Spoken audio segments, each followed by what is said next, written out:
Bem-vindos de volta, amantes do deus marcial. No último episódio, Kim Joo-yeol destruiu a calamidade, derrotou o chefe do labirinto, e descobriu que o mestre do labirinto estava se preparando para espalhar nomes ainda mais perigosos. Enquanto isso, a constelação de Adélia finalmente despertou. E Yelan criou um incidente no ginásio tão vergonhoso que até as câmeras de segurança provavelmente quiseram olhar para o outro lado. Agora, antigos discípulos estão se reconectando, novos inimigos estão se movendo, e o pobre gato preto está prestes a descobrir por que servir a uma constelação obcecada talvez seja o pior trabalho do mundo. Vamos continuar. Desta vez, o capítulo começou com uma janela de notificações cheia de mensagens. E todas diziam: a governante do outro lado estava furiosa, porque, aparentemente, um único aviso de ira divina não era suficiente. A mensagem continuou se repetindo como um grupo de conversa amaldiçoado que ninguém conseguia silenciar. Gato Preto encarou as notificações em completa confusão. Sua senhora estava furiosa, mas ele não entendia o motivo. Então, enquanto pequenas lágrimas se formavam em seu rosto, ele lentamente percebeu a verdade horrível. Ele tinha feito besteira. Ele nunca deveria ter mostrado a ela as gravações das câmeras de segurança, porque 10 minutos antes, Gato Preto ainda estava dentro do escritório do presidente de Valhalla, trabalhando tarde da noite. Como ele era atualmente o presidente de Valhalla, seu trabalho não era exatamente relaxante. Ele terminou seu trabalho, olhou para fora, e só então percebeu que a noite já havia caído. Ele suspirou consigo mesmo, pensando que ser o presidente daquela escola era exaustivo. E sinceramente, justo. Administrar uma escola já era difícil. Administrar uma escola enquanto servia a uma constelação ciumenta com problemas de apego emocional era basicamente um gênero de terror. Antes de ir para casa, Gato Preto decidiu verificar as instalações da escola uma última vez. Então ele estalou os dedos, invocou uma tela azul à sua frente, e começou a verificar as imagens de segurança. Ele se lembrou de que sua senhora Constelação havia ordenado que ele inspecionasse regularmente as câmeras de vigilância. Não por segurança. Não. Era para que ela pudesse verificar se alguma garota estava flertando com Kim Joo-yeol. Comportamento muito normal. Definitivamente nada suspeito. Gato Preto sinceramente achava que ela estava exagerando, mas ordens eram ordens. Foi então que ele notou algo estranho. Alguém ainda estava dentro do ginásio. Ele se perguntou se Joo-yeol estava lá de novo, então tocou na tela e abriu a câmera do ginásio. Mas em vez de encontrar Joo-yeol treinando dramaticamente sob a luz da lua como um protagonista com traumas não resolvidos, ele viu Ozzyuk caído inconsciente no chão. Gato Preto entrou em pânico imediatamente. Por um segundo aterrorizante, ele achou que havia um cadáver no ginásio. Então olhou mais de perto e percebeu que a pessoa só tinha desmaiado. O que ainda era ruim, obviamente, mas um pouco melhor do que descobrir casualmente um corpo durante hora extra. Então ele o reconheceu. Era Ozzyuk. Logo depois disso, Kook, a governante do outro lado, enviou a ele uma ordem direta pela janela de notificações. Ela mandou que ele rebobinasse a gravação. Gato Preto obedeceu imediatamente.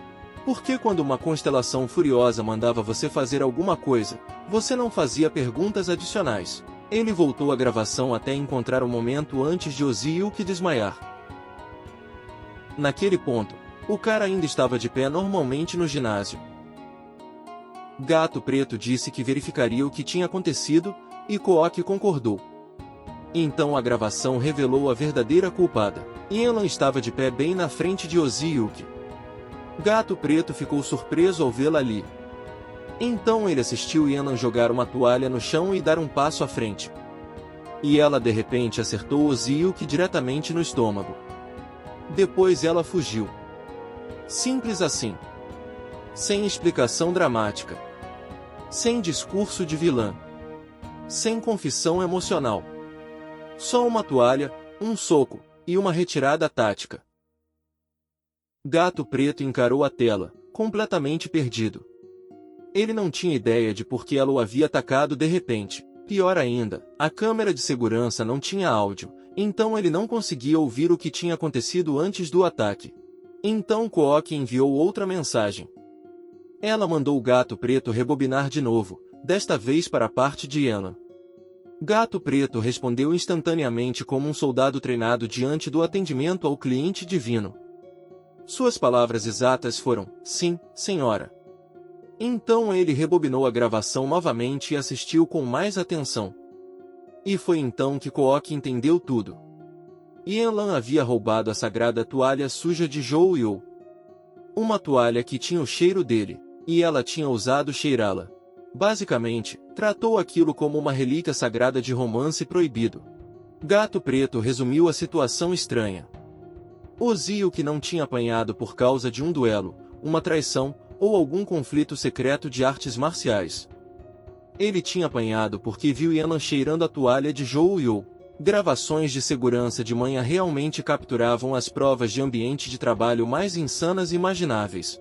Mas Kook não achou graça. A janela de notificações se encheu de mensagens ameaçadoras. De novo e de novo, ela ficou enviando o mesmo aviso furioso, dizendo que despedaçaria Yana. Gato Preto se sentou à mesa e leu as mensagens com cansaço visível. Mais uma vez, sua constelação havia ficado furiosa. E ultimamente, isso estava acontecendo com frequência demais. No passado, houve muitas vezes em que ela se irritava sem motivo claro, porque aparentemente, estabilidade emocional não vinha incluída no pacote inicial de constelação. Mas recentemente, tinha piorado. Qualquer coisa envolvendo Zhou Yu fazia ela perder o controle. Gato Preto pensou em como sua senhora chamava Zhou Yu de seu céu. Ele se lembrou de como ela se referia a ele como seu mestre. E quanto mais pensava nisso, mais começou a questionar algo que soava completamente absurdo. Zhou Yu realmente era o professor de sua constelação? Mas o problema era óbvio. Zhou Yu era apenas um estudante do ensino médio. Ele nem sequer tinha vivido tanto quanto Kook. No papel, a ideia não fazia sentido nenhum. Mas esse também não era o maior problema diante dele. Porque agora, a janela de notificações ainda estava lotada de mensagens furiosas de Kook sobre Yana. Sua raiva claramente não estava se acalmando. Gato Preto encarou a tela e percebeu que precisava impedir esse surto antes que fosse longe demais. Gato Preto estava a segundos de ser destruído emocionalmente por spam de notificações quando alguém de repente chamou por ele. A voz perguntou se ele estava ali. E Gato Preto congelou como um funcionário culpado que acabava de ser salvo por um alarme de incêndio inesperado. Aquilo era sua salvação. Então ele respondeu imediatamente com um entusiasmo suspeito e confirmou que sim, ele absolutamente estava ali. Então Kim Zhou-Yu entrou no escritório e pediu desculpas por incomodá-lo tão tarde da noite. Ele perguntou se Gato Preto poderia ir com ele a algum lugar. Mas assim que nosso protagonista se aproximou, percebeu algo. Ele olhou para Gato Preto e perguntou se ele estava falando com Kook. O homem mascarado confirmou relutantemente. Zhou-Yu ficou diante dele e disse para transmitir uma mensagem a Kook. Eles precisavam do poder dela, porque tinham que ir a algum lugar distante. Gato Preto perguntou exatamente para onde. E com um sorriso calmo, nosso garoto disse que precisavam ir ao Reino Unido. Enquanto isso, sob o céu escuro da noite, a história mudou para uma propriedade que parecia exatamente o tipo de lugar onde criminosos se reuniam para dizer coisas como tudo está correndo de acordo com o plano. Lá dentro, 5 pessoas estavam sentadas ao redor de uma mesa. 4 delas usavam mantos escuros e máscaras brancas diferentes. Na cabeceira da mesa estava sentado o líder, alquimista John. O líder do negócio dominante.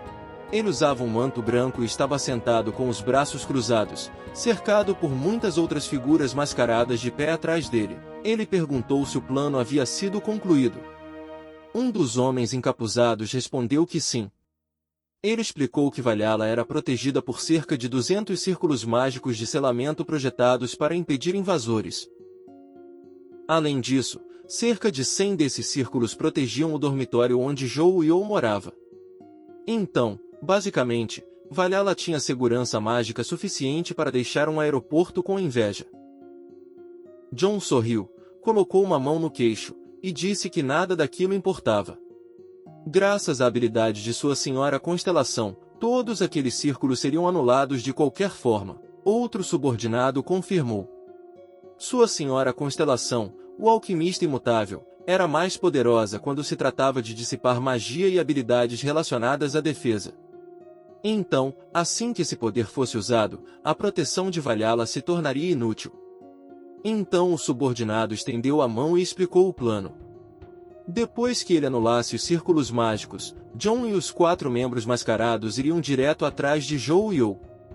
Depois lançariam um feitiço de interrupção de mana para ocultar o ataque e eliminar o restante de seus colegas de classe. Ao ouvir isso, John perguntou se ele se referia aos estudantes que haviam impedido a calamidade. O subordinado confirmou. Se eliminassem Qin Zhou Yu e seu grupo, o nome dele se tornaria famoso e respeitado. John pareceu satisfeito, mas também admitiu que havia uma chance de as pessoas se lembrarem deles como covardes que só conseguiam intimidar crianças de escola. Mas para os perversos, aparentemente, isso ainda soava como elogio. O alquimista então sorriu de forma perversa e perguntou aos seus subordinados se deveriam começar. Era hora de assassinar Qin Zhou Yu e seus capangas. Mas antes que a grande apresentação maligna de PowerPoint pudesse entrar em ação, John ouviu uma voz. A voz disse que imaginava algo assim. Os olhos do líder se arregalaram de horror e confusão. Então as pessoas ao redor dele começaram a perder a cabeça. Uma após a outra, todas as figuras mascaradas perto dele tiveram a cabeça explodida ao mesmo tempo. Todos, exceto ele.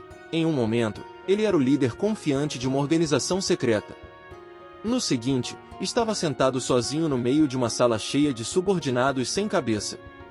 Uma garota apareceu usando uma máscara de caveira, parecendo alguém que queria parecer misteriosa e legal durante a era da Covid.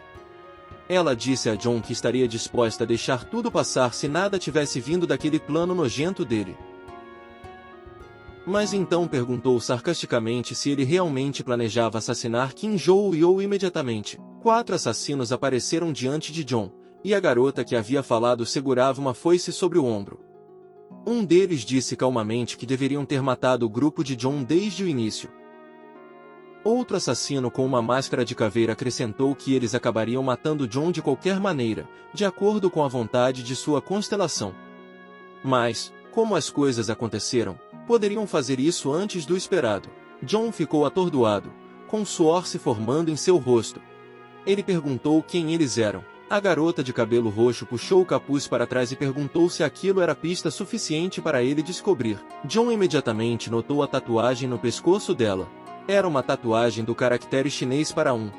Horrorizado, ele perguntou se eles eram dos ensinamentos do A garota pareceu um pouco surpresa e respondeu com um ó brincalhão. Então basicamente admitiu que John não era um completo idiota, afinal. O homem de cabelo branco ao lado dela acrescentou que isso tornava as coisas mais simples. John ainda estava tentando processar a situação quando um dos assassinos já estava no ar, atacando de cima. O guerreiro desceu a faca contra John e disse para ele morrer. Mas a lâmina bateu em uma barreira amarela. Naquele momento, John foi cercado por uma poderosa aura amarela. Um campo de força invisível se formou ao redor dele, impedindo completamente o ataque. O assassino ficou surpreso. Seu golpe deveria ter perfurado facilmente uma barreira com aparência tão fraca. Mas John permaneceu calmo e disse que não sabia por que eles estavam exterminando todos eles. Então uma onda de energia amarela explodiu através de seu corpo e lançou o atacante para trás. O assassino cravou a faca no chão para impedir que fosse arremessado completamente. John continuou com o clássico discurso de vilão, porque é claro que continuou. Ele manteve as costas viradas e começou a dizer que mostraria a eles. Uma aura amarela cobriu todo o seu corpo e fluiu ao redor dele como um Goku da Temu. Então ele assumiu uma postura de luta e terminou sua frase. Ele disse que mostraria a eles que o poder de uma constelação de Rank S estava em um nível completamente diferente. John tocou o anel amarelo em seu dedo. Num instante, seu rosto se contorceu de fúria, e a aura amarela ao redor dele ficou ainda mais forte. A garota de cabelo roxo observou atentamente. A menção a uma constelação de Rank S claramente chamou sua atenção. O assassino de cabelo branco protegeu o rosto e explicou que a constelação com a qual John havia feito o contrato era o alquimista imutável. O líder ficou surpreso ao ouvir isso. O atacante de antes, ainda posicionado atrás dele, perguntou por que ele parecia tão surpreso. Eles já sabiam sobre sua constelação. Na verdade, percebesse John ou não, ele era bem famoso. Então, só para provar o quanto já sabiam, o assassino disse que a relíquia sagrada que John usava era um artefato da Era do Fim. Aquilo chocou John. Seu rosto ainda parecia irritado, mas seus olhos basicamente perguntavam: como diabos esse homem sabia disso? Enquanto isso, o anel em seu dedo brilhava com luz amarela. A garota de cabelo roxo olhou para seu companheiro encapuzado e perguntou se era por isso que John era tão arrogante por ter uma constelação de Rank. Essa figura encapuzada confirmou. Artefatos da Era do Fim eram conhecidos por serem imbuídos com o poder de constelações poderosas.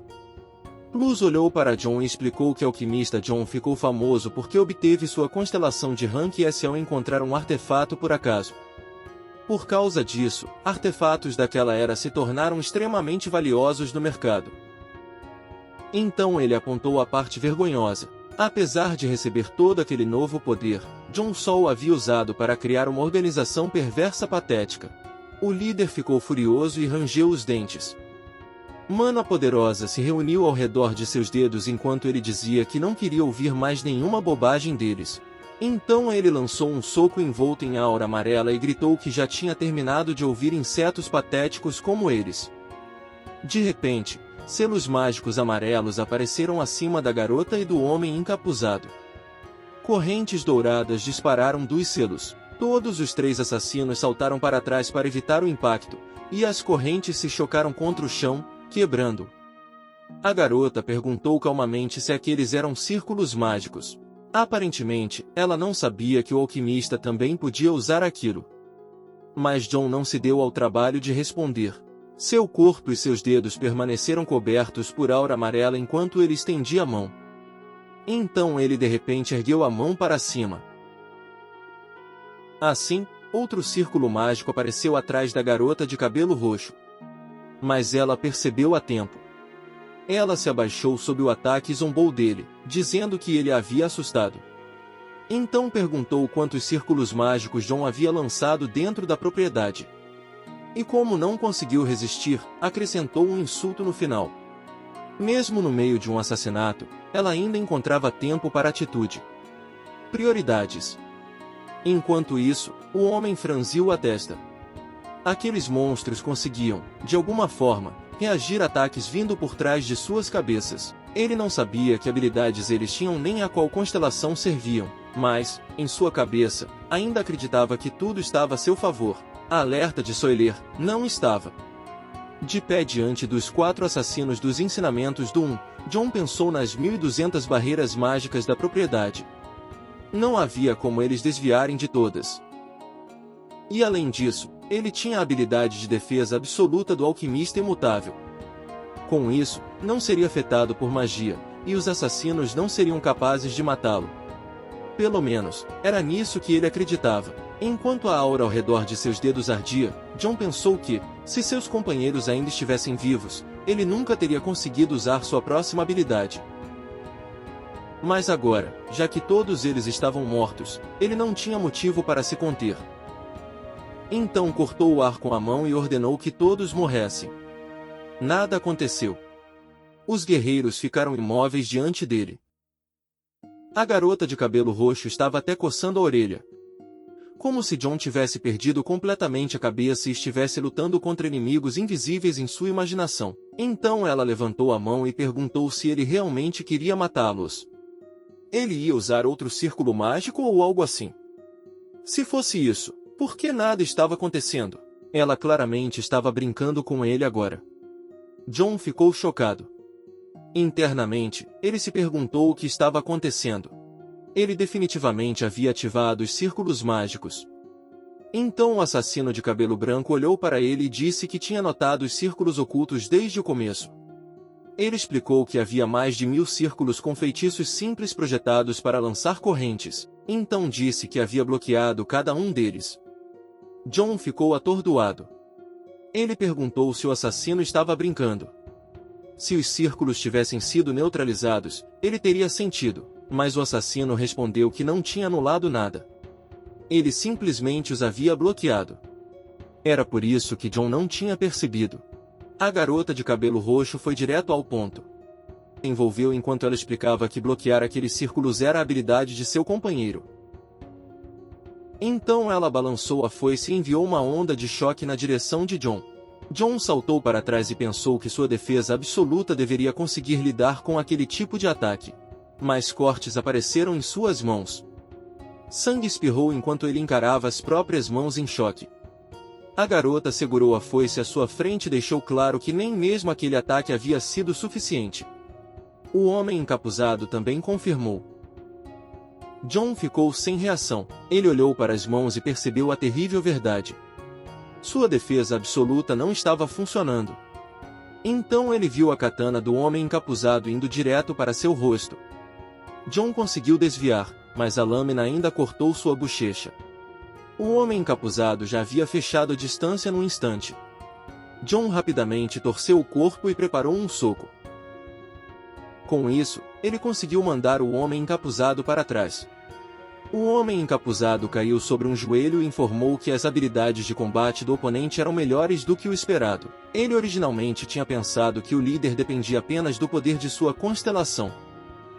Enquanto isso, John tentou recuperar o fôlego. Ele percebeu que aqueles idiotas eram fortes. Ele mal estava conseguindo desviar e bloquear os ataques deles, enquanto eles ainda estavam completamente relaxados, como se aquilo fosse brincadeira de criança. Ele franziu a testa e pensou que, se sua defesa absoluta não funcionava mais, estava em séria desvantagem.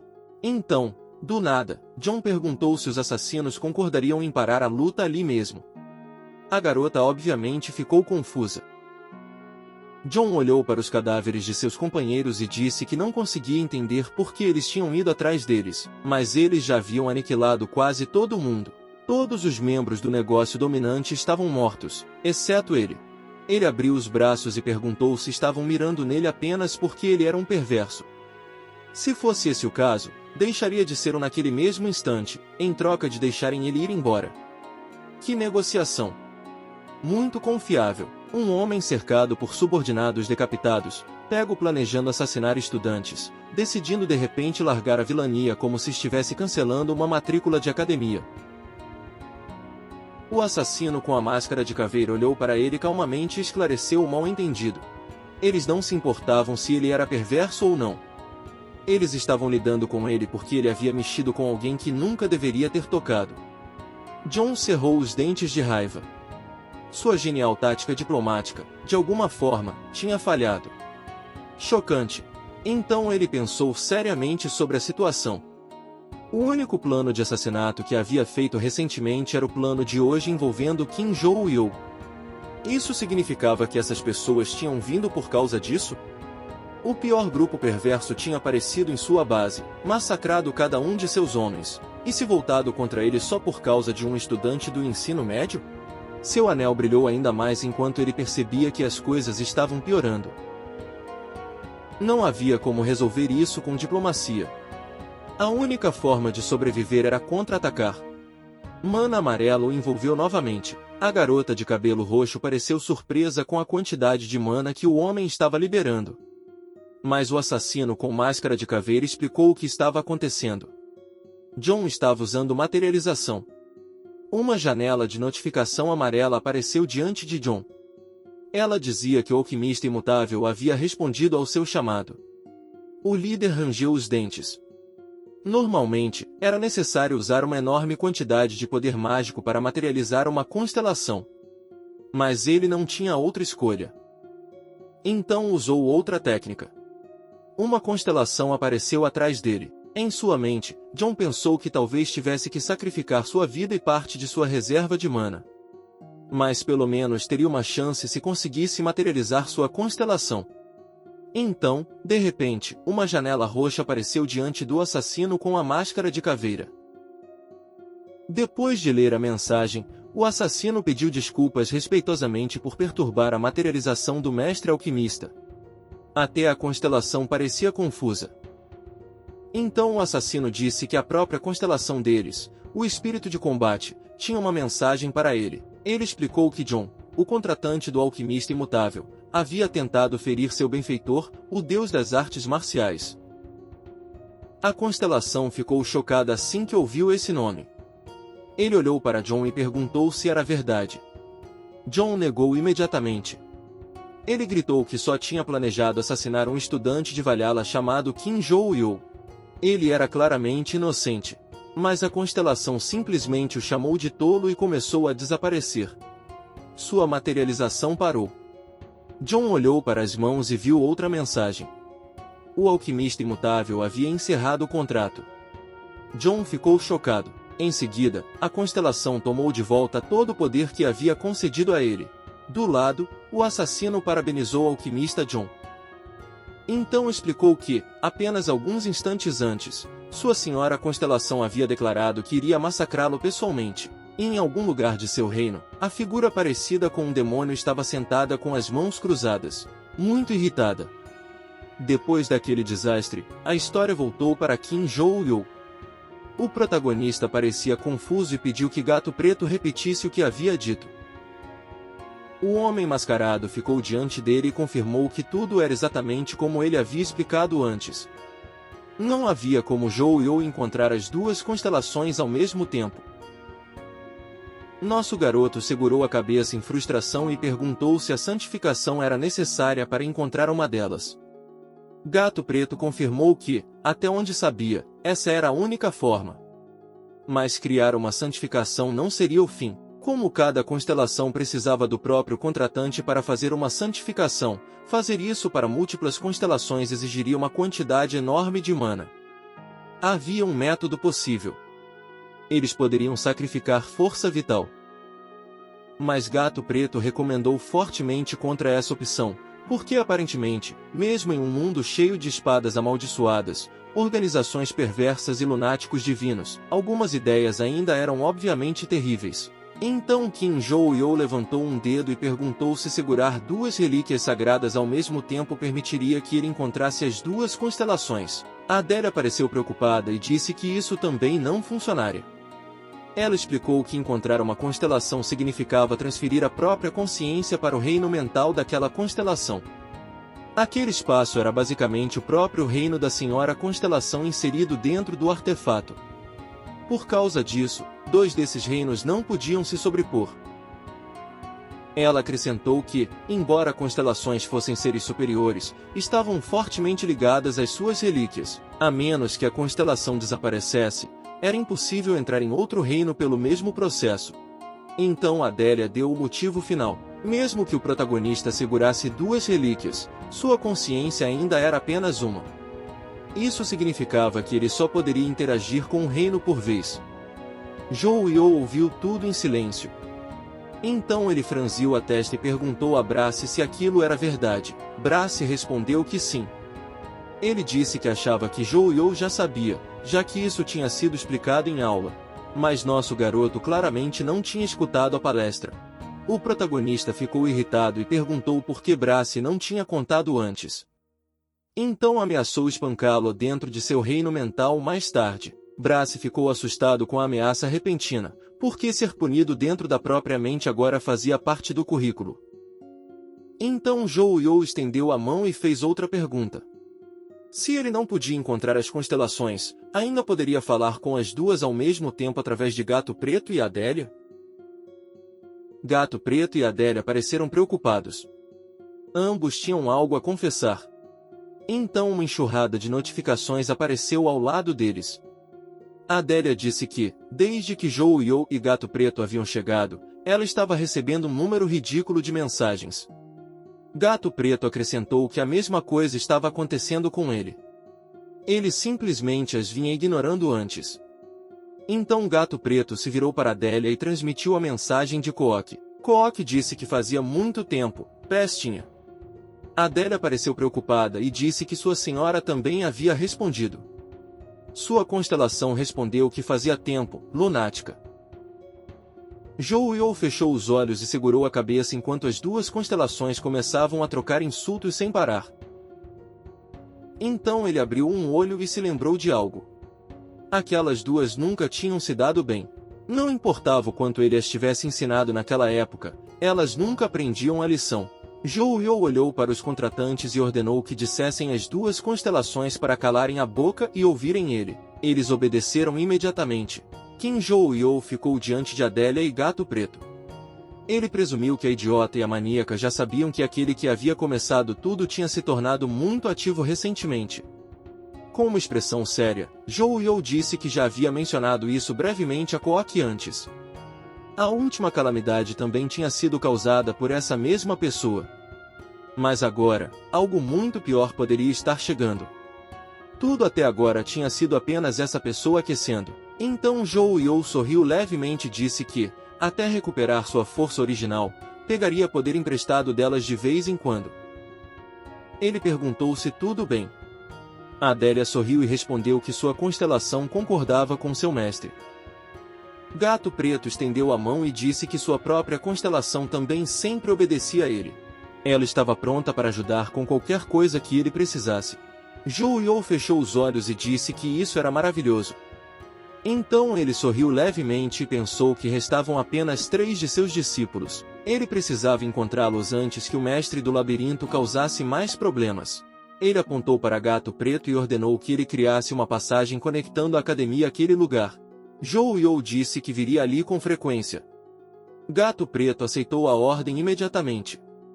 Então Zhou Yu apontou para a porta e perguntou se a passagem que haviam usado antes ainda estava lá. Gato Preto respondeu que ainda estava conectada à entrada. Nosso garoto pareceu satisfeito e disse que voltaria primeiro para avaliá-la.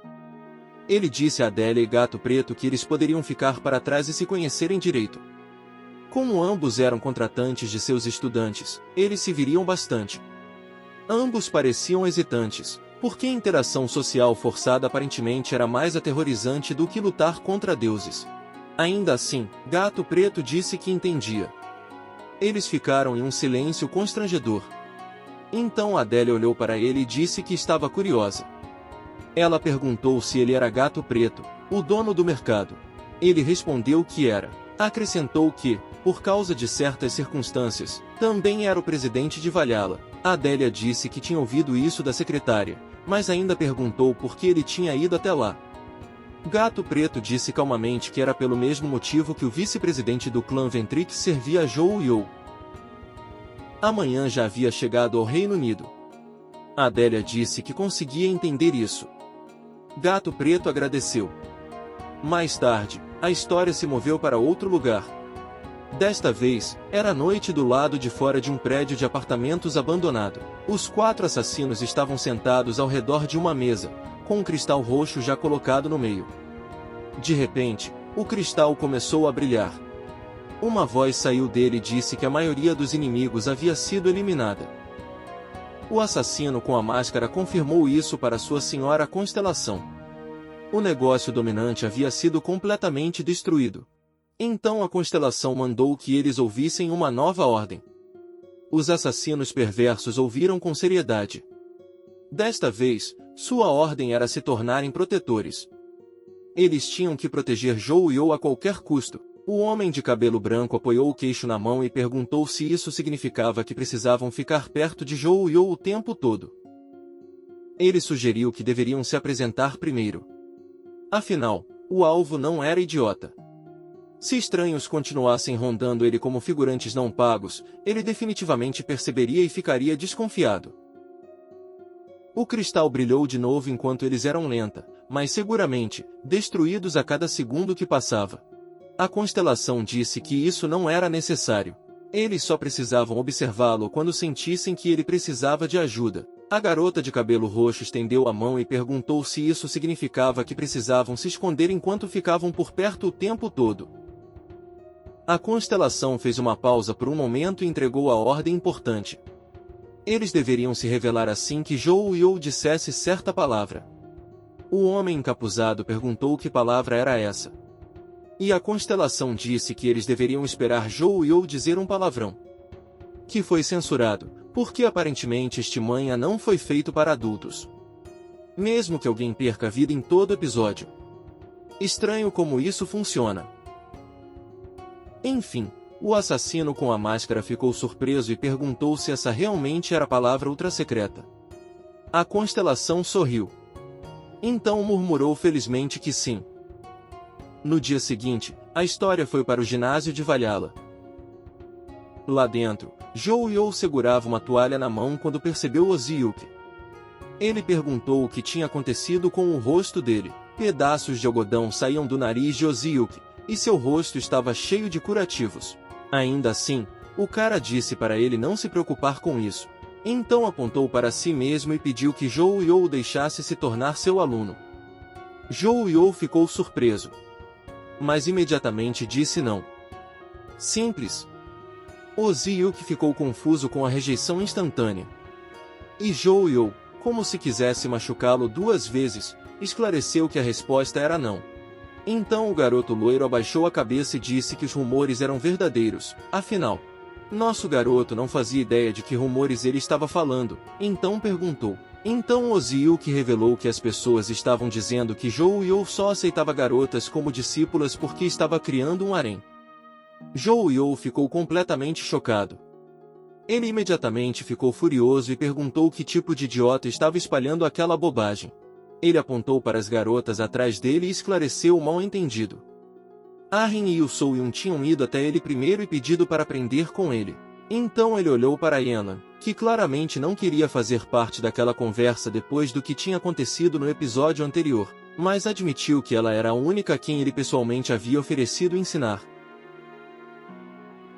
Jouyou se aproximou de Oziyuki e disse com raiva para ele acabar com aquela conversa lixo sobre harém antes que ele mesmo acabasse com ele. O cara musculoso ficou assustado e tentou se defender, dizendo que só tinha ouvido isso de outra pessoa.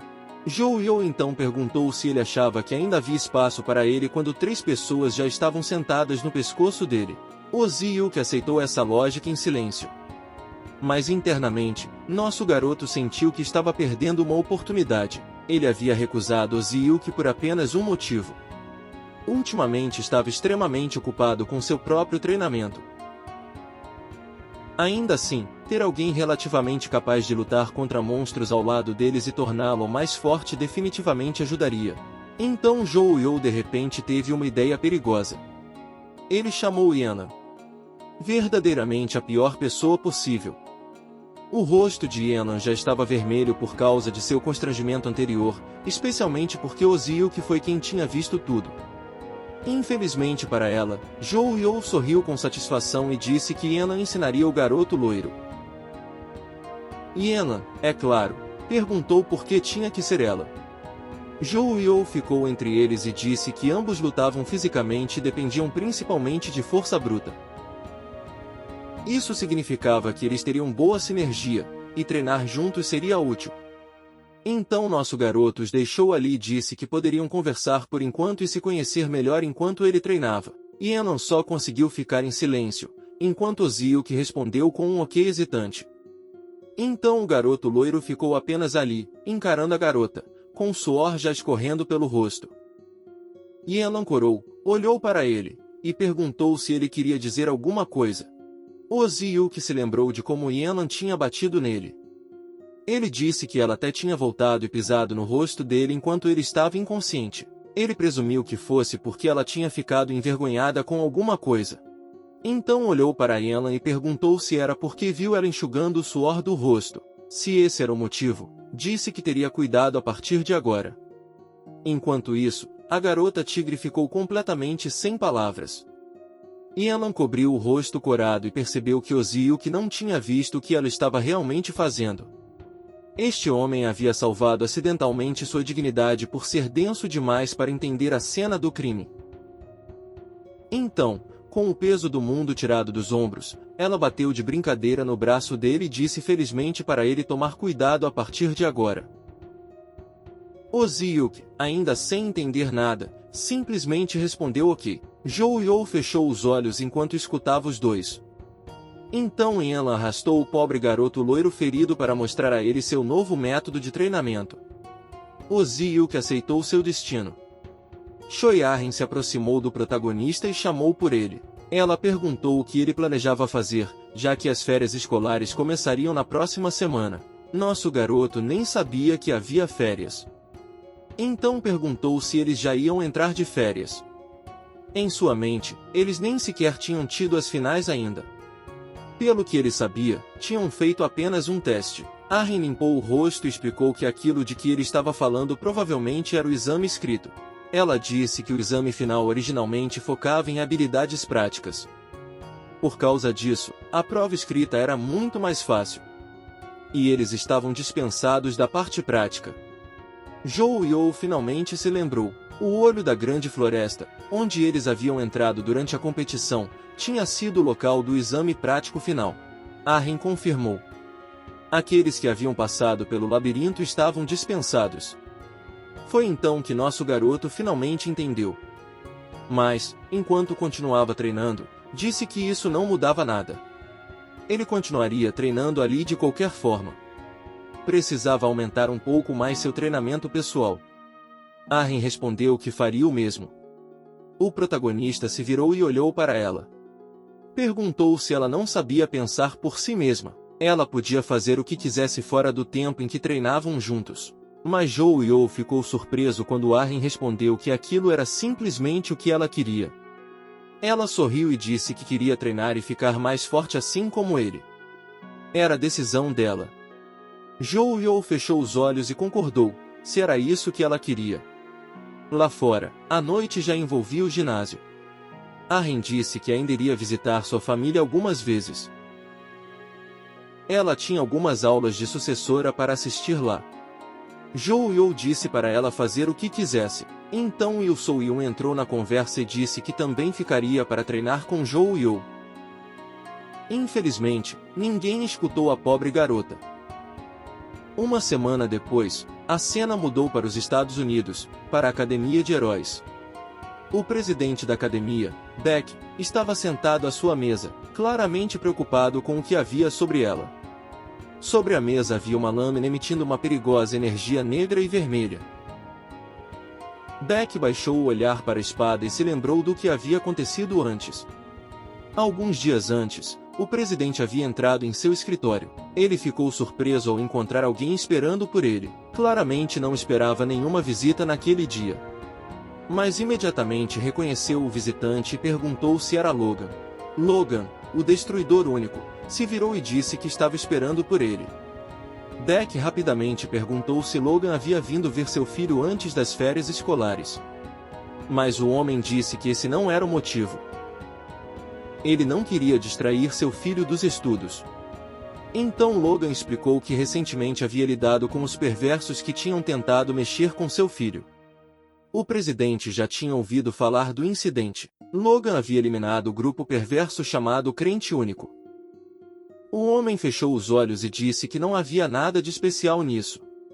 A única coisa interessante foi que, quando chegou, encontrou o líder deles já cortado em pedaços.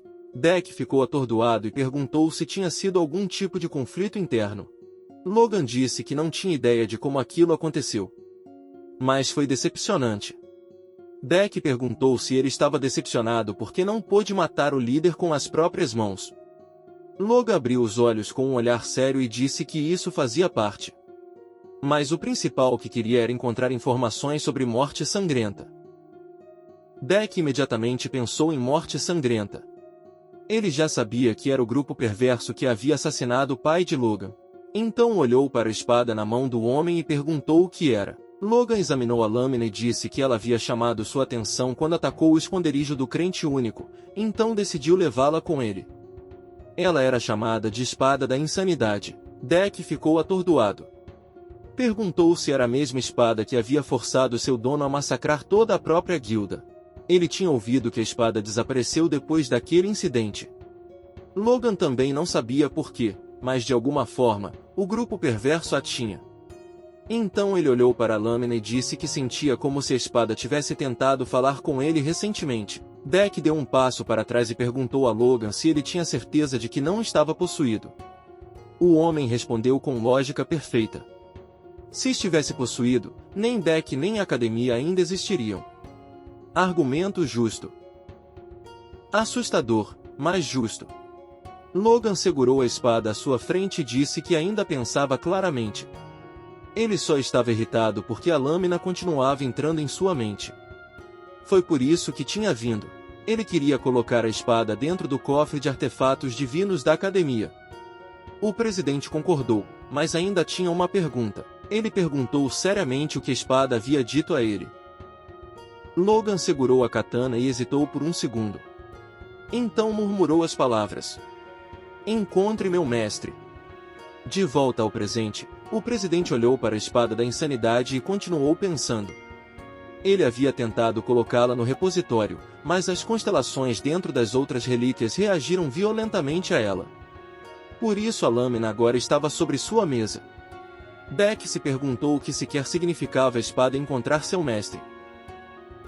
Isso queria dizer que a constelação dentro da lâmina também tinha seu próprio mestre? Então algo o interrompeu. Beck se virou e perguntou o que estava acontecendo. Lá fora, prédios haviam sido destruídos e estavam pegando fogo. Ele ficou atordoado. Não conseguia acreditar que a sala de aula e o pátio tinham sido explodidos. A princípio, se perguntou se era um acidente. Então se lembrou de que era período de férias, então não deveria haver nenhum estudante ali. Então um demônio com um sorriso no rosto atravessou o prédio e pousou atrás dele. O demônio estava envolto em mana vermelho brilhante. Sorria de forma ameaçadora, como se tivesse acabado de ver o almoço parado diante dele. Beck finalmente se virou e ficou horrorizado com a visão. O demônio simplesmente ficou ali, sorrindo para o presidente da Academia de Heróis. Beck olhou para a criatura com surpresa. Perguntou quem era e se era o líder do grupo que havia atacado a academia. O monstro colocou a língua para fora e perguntou de que grupo Beck estava falando. Ele estava ali sozinho. O presidente entendeu imediatamente a gravidade da situação. Alguém havia sido ousado bastante para atacar a Academia de Heróis sozinho. Mas como ele havia atravessado a segurança da academia e os círculos mágicos defensivos? Beck olhou mais de perto e se perguntou se aquilo diante dele ainda era humano. Então repetiu a pergunta. Queria saber quem aquela pessoa era. O demônio levantou um dedo até a têmpora e coçou, como se a própria pergunta o confundisse. Ele perguntou se Beck estava interessado em saber seu nome. Ele disse que antes teria matado qualquer um que fizesse aquela pergunta, mas agora que havia recuperado seu nome, supunha que podia responder. Enquanto isso, o presidente se concentrou na frase estranha, recuperado seu nome. Então o demônio explicou que o corpo pertencia a Lester da Estrela Oculta. Beck reconheceu Estrela Oculta como uma organização perversa da qual já tinha ouvido falar antes. O demônio levantou a palma, sorriu perversamente, e disse que seu verdadeiro nome era Fantasma Carmesim. Beck imediatamente agarrou sua jaqueta e disse que era um nome interessante. Comentou que não era exatamente comum naquele país. Então disse que também se apresentaria. O demônio rangeu os dentes e olhou para ele com questionamento.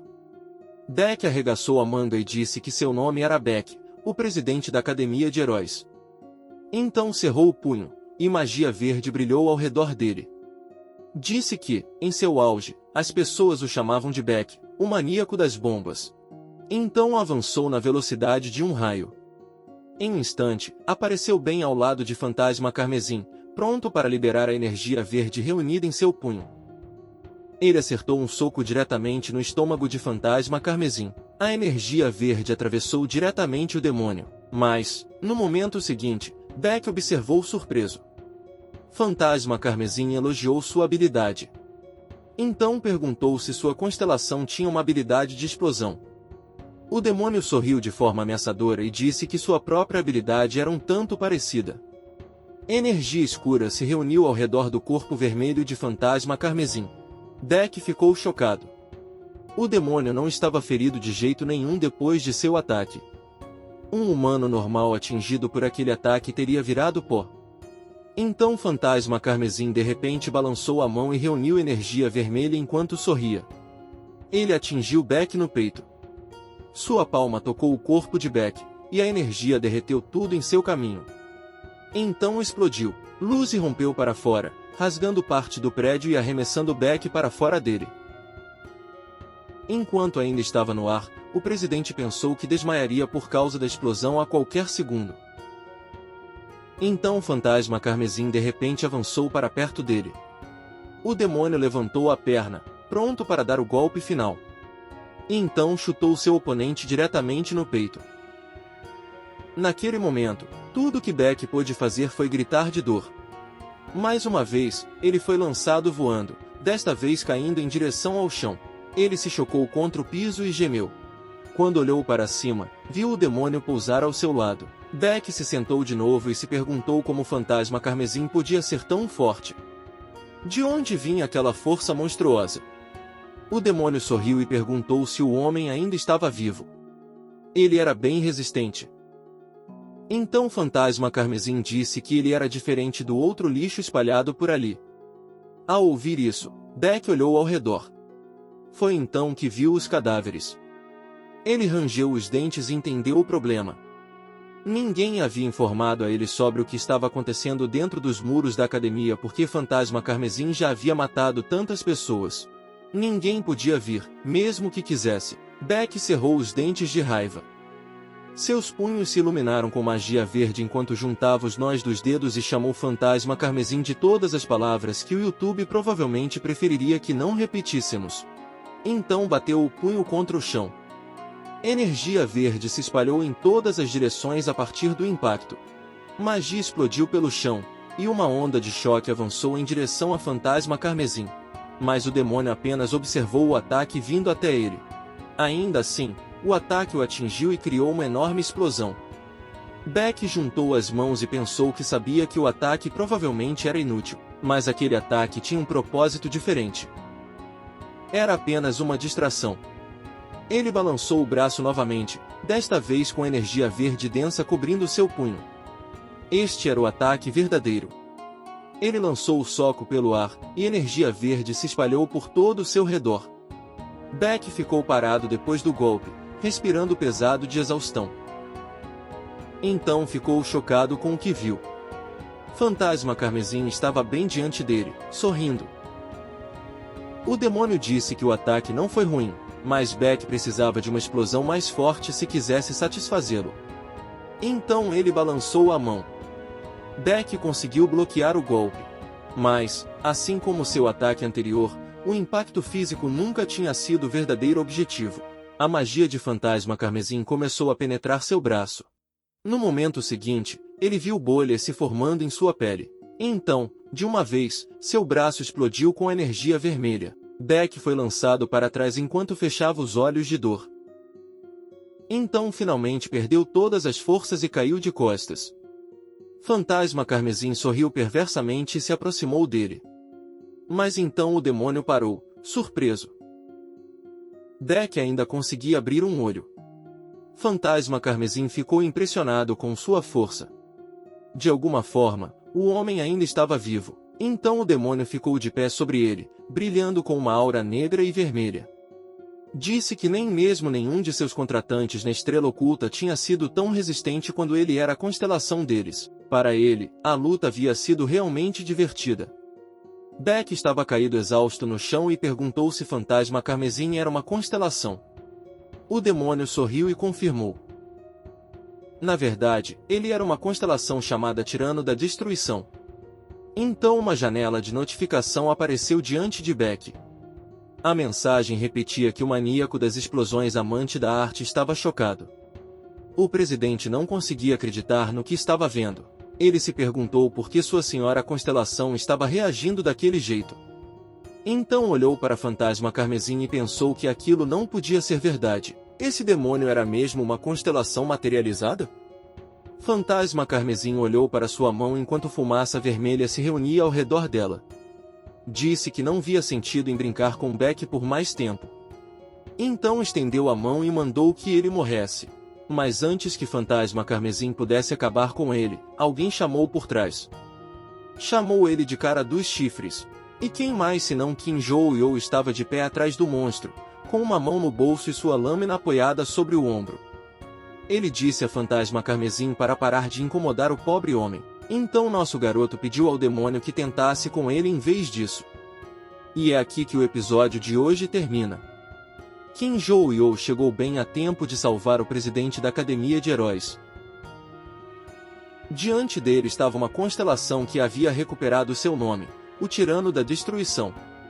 Na próxima vez, veremos o que acontece quando uma constelação maligna enfrenta o único cara que faz constelações se arrependerem de suas escolhas de vida.